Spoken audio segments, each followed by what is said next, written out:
Welcome back to the news at 10, and now to crime prevention, specifically armed robbery, as 9 suspected members of a robbery syndicate have been arrested by officers of the Federal Anti-Robbery Squad in Lagos. 17 exotic cars, 2 locally made pistols, and other items were recovered from the suspects who were picked up at different parts of the country. The Force Public Relations Officer Fankamba asked those who had lost their cars to robbers to check with the anti-robbery unit.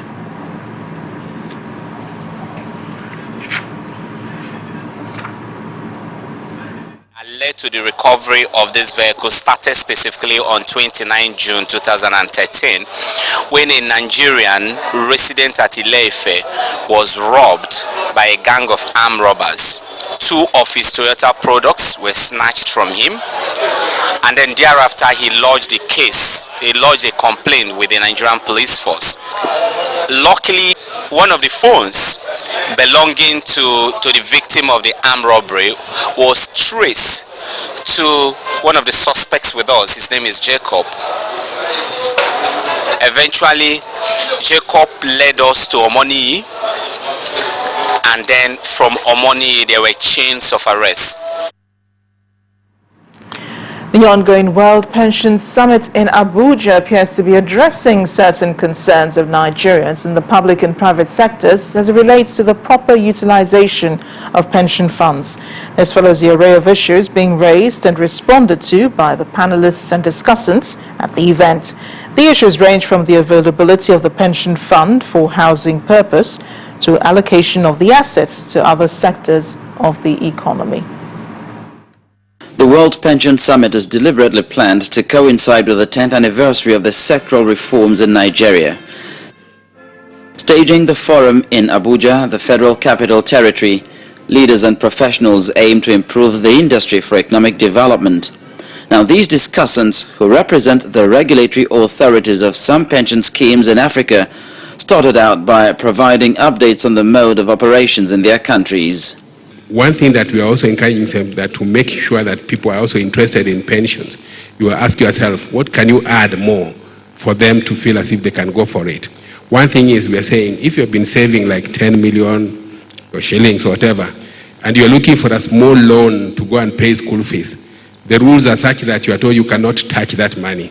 But then we are saying you can be lent from that amount which you have, because it's cash cover, so you don't need to go to the bank.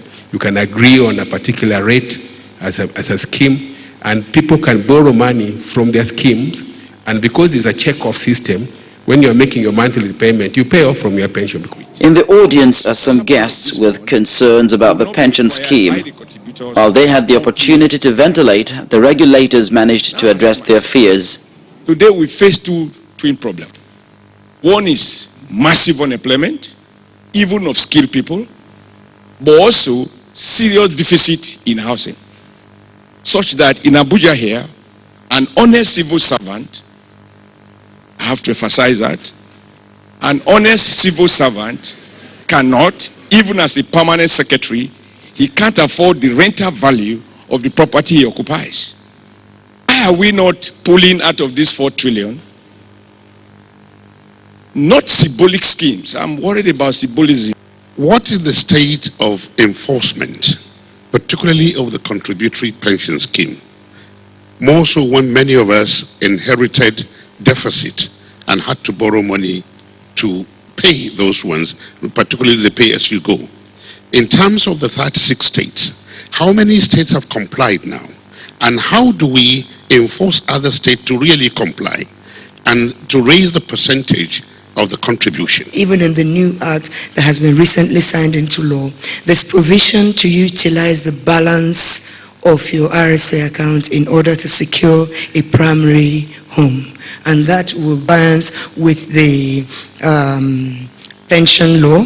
And part of the drive we're going on as a regulator is to ensure that all states rise on the system, and part of that includes even schemes that will bring primary homes to the contributors. The global pension asset stands currently at $70 trillion, World leaders have continued to advocate the possible reinvestment of this fund in the various economies for development, and now Africa is hopefully set for that. The governing bodies and the investment advisors. First Bank.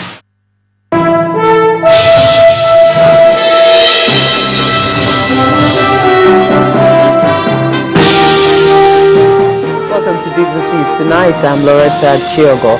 Financial market operators have described the ongoing World Pension Summit as an opportunity to address the concerns of the finance industry. Speaking on the potentials of the pension funds for economic development, the Director General of the Securities and Exchange Commission, Ms.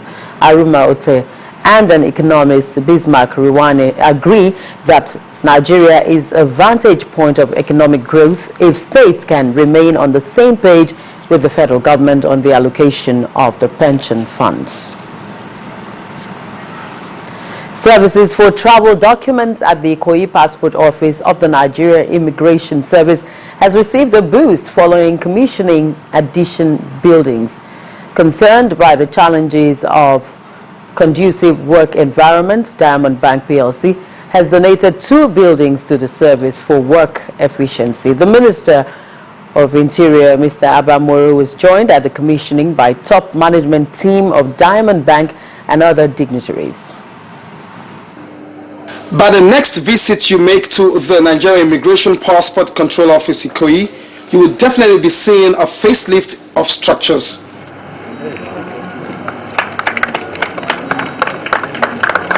Service delivery for travel document processes is about to get better again, and this follows Diamond Bank's decision to enhance work environment for the immigration officers with these new buildings. Permit me to sincerely welcome you all to the commissioning of these 2 building projects constructed, innovated, furnished and donated by Diamond Bank to the Nigeria Immigration Service. We believe that as a bank we should support government in all their activities towards making life better for the individuals and for the citizens, and that is why we are doing that. So this is just one of the things we do in Diamond Bank to support society, and we are very glad that we have partnership with the Nigerian Immigration Service. I'm not surprised that Dr. Alex Oti, head of the Diamond Bank, would be doing what the bank has done, because he has a reputation for generosity and for philanthropic support. Coming to a decision to partner with the service of such magnitude must be at the core of their business strategy. We are a very socially responsible bank. We're a bank that believes that we must impact positively the society where we operate. So it is about impact. It's about impacting the society where we operate. So we have a budget every year where we do things and support society, things that do not necessarily generate us profit, but things that generate us goodwill, and I believe that this is one of them. When we find very convenient atmospheres like this, when we partner with private sectors, that is a key requirement of the transformation agenda, to transform the system, to reform the system, to create an enabling environment for work to take place, for people to serve people, for delivery of service. It becomes an additional impetus for everybody to work harder to ensure that we meet the target of Mr. President of 24 hours processing of travel documents. It's another addition to the Ikoyi Passport Office, but perhaps not the end of such initiatives by a unit that is fast becoming the pride of the Immigration Service. Olu Phillips, Channels Television News. Now, at the opening of trading this week, price gainers again at the Nigerian Stock Exchange took the day over the losers as market closed in a loss of 0.63%. Temple Ashaju gives more figures of trading today. Welcome to the Stock Market Report. Equities opened the week on a negative note as the accrued gains in the previous sessions were relieved of the all-share index. Decline was noticed across the sectoral indices that closed the market in a loss of 0.63%. The market capitalization has dropped to 14.11 trillion naira, while the all-share index closed at 42,758.02.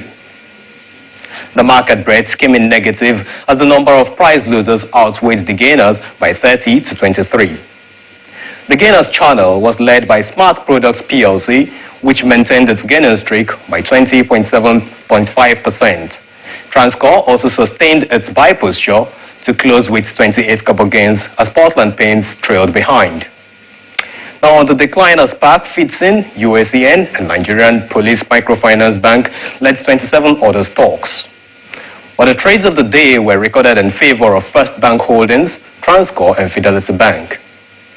At the rung of the closing bell, investors had traded a total of 480.22 million units of shares in 5,215 deals. All these was valued at 4.50 billion naira. Now that's it on the stock market report. Temple Ashaju. And that's it on Business Tonight. I'm Loretta Chiogo. It's back to Amarachi for the rest of the news.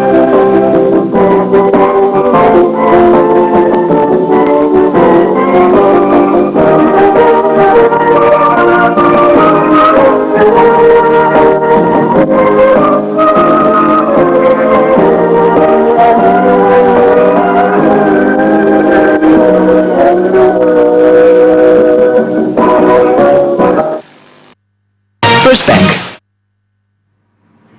So ahead of the news at 10, Super Falcons depart for Canada ahead of the FIFA Under-20 Women's World Cup. That's in sports news. Please stay with us.